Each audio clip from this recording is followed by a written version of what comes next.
Pada berbagai video Tokuvex sebelum-sebelumnya, kita sudah sering menyinggung tentang Day of the Dumpster episode pilot, di mana itu merupakan konsep awal Mighty Morphin season pertama yang cukup berbeda dengan yang telah kita tonton selama ini. Beberapa perbedaannya adalah Zordon yang bernama Zoltar, Ranger kuning yang dimainkan oleh Audrey Dubois, dan bukanlah Tweet Rank, gaya berubah Ranger, hingga tampilan Alpha yang juga berbeda. Itu semua menjadi bagian dari konsep Power Rangers yang dibatalkan karena banyak alasan di balik layar. Namun ternyata banyak juga konsep Power Rangers lain yang juga dibatalkan selain daripada yang kita sebutkan barusan. Mau tahu apa saja? Mari kita ulas 5 proyek Power Rangers yang dibatalkan versi Tokuvex Indonesia.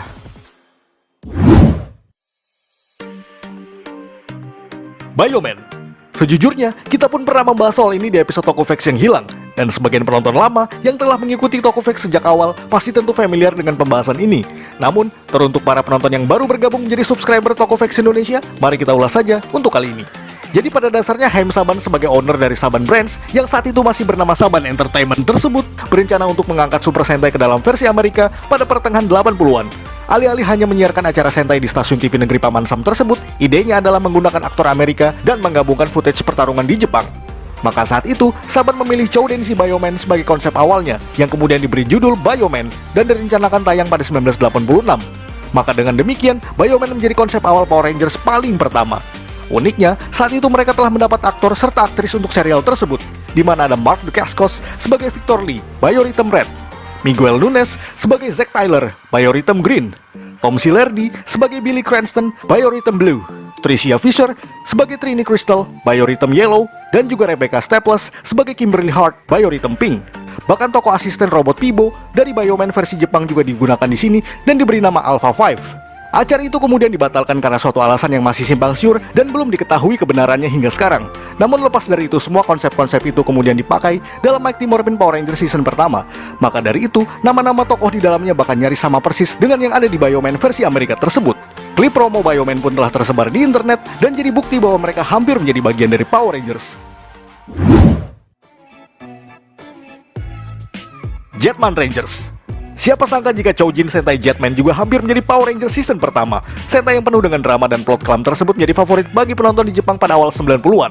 Dengan kostum yang unik dan konsep yang sangat khas, bahkan nyaris tidak ada lagi Sentai seperti itu setelahnya. Jetman digadang-gadang sebagai penyelamat Super Sentai series yang hampir saja mengakhiri franchise-nya kala itu. Siapa sangka kalau Saban juga cukup tertarik untuk membawa Sentai bertema burung ini untuk terbang menyeberangi lautan Pasifik. Dengan kata lain membuatnya menjadi versi Amerika layaknya Bioman yang telah gagal digarap sebelumnya. Tentunya, itu merupakan harapan besar bagi Saban agar bisa berhasil kala itu. Namun setali tiga uang, proyek yang masih tertulis di atas kertas tersebut tidak mendapat izin dari Toei Company saat itu. Entah karena alasan apa, tidak banyak data mengenai hal tersebut. Jadi, memang tidak banyak pula hal yang bisa dibicarakan dalam kasus ini.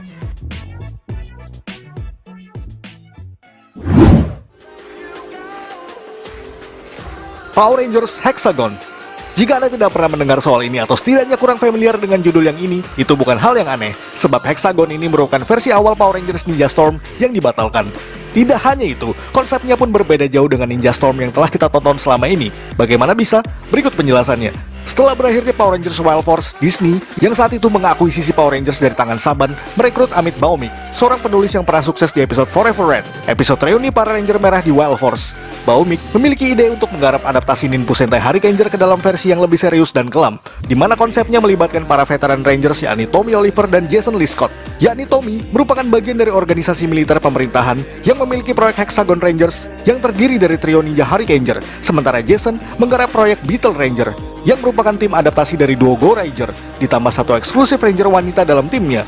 Jadi ceritanya berfokus pada konflik antara dua tim tersebut yang juga memiliki musuh utama untuk mereka kalahkan. Namun, kemudian setelah Disney berencana memindahkan lokasi syutingnya ke New Zealand dan mengganti seluruh kru yang ada di dalamnya, akhirnya konsep milik Baumik tadi batal digunakan. Dan yang ada ialah konsep Ninja Storm di mana melibatkan perguruan ninja mystical dengan anggota para anak muda dengan kehidupan normal sebagai penggiat olahraga ekstrim. Sebuah ide yang lebih ringan dan memang bukan hal yang buruk, malah hasilnya sangat bagus. Bahkan Ninja Storm cukup sukses besar dan memberi nuansa baru bagi Power Rangers kala itu. Namun di luar dari itu semua, Amit Baumik membeberkan konsep Hexagon tersebut dalam akun Tumblr pribadinya beberapa tahun setelah itu, dan menjadi sebuah catatan bersejarah tersendiri bagi para fans Power Rangers. Power Ranger Samurai versi Amit Baumik. Ya, sekali lagi Amit Baumik punya ide yang tidak terpakai, yang kali ini untuk penggarapan Samurai Sentai Shinkenger menjadi Power Ranger Samurai, layaknya Hexagon di segmen sebelumnya. Amit Baumik saat itu direkrut lagi menjadi konseptor utama, di mana ia memiliki ide yang cukup langka. Jadi, ide awal untuk Power Ranger Samurai adalah dimulai dari persaingan antara Mark Ozawa dan Kenji Ayakawa dalam sebuah dojo di Stone Canyon, di mana tokoh Mark Ozawa sendiri adalah pria Jepang yang kemudian menjadi Ranger Merah dalam seri ini.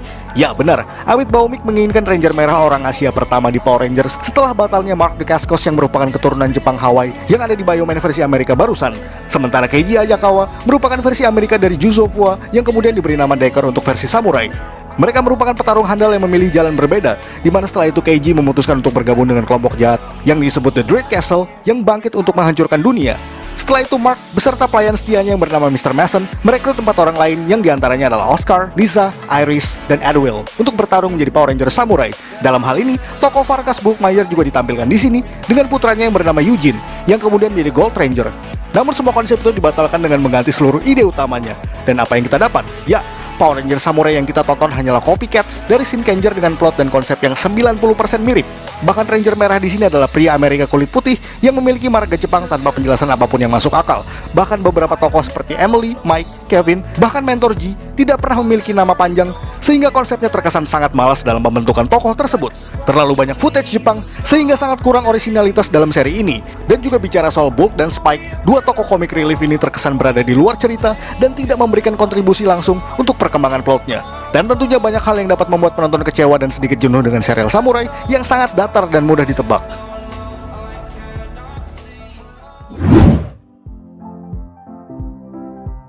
Power Ranger Cyber Corps. Dan yang terakhir adalah ide yang selama ini tertutup oleh debu, yakni konsep awal dari Go Busters versi Amerika.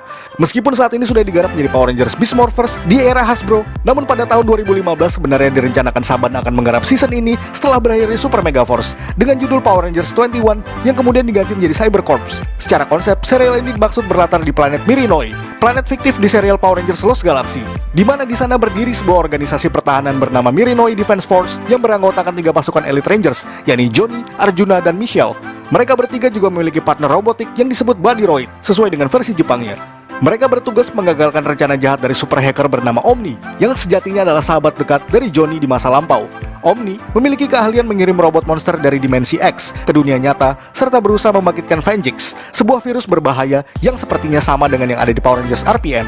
Namun, karena alasan kekhawatiran Saban terhadap rendahnya rating Go Buster di Jepang yang juga bisa berimbas pada kegagalan Cyber Corps nantinya, alhasil, konsep ini juga dibatalkan dan Saban memilih Zuden Sentai Kyoryuger menjadi Power Rangers Dino Charge. Beruntunglah, seperti yang kita sebutkan tadi bahwa saat ini sudah ada Power Rangers Beast Morphers walau dengan ide yang berbeda jauh dengan konsep Cyber Corps.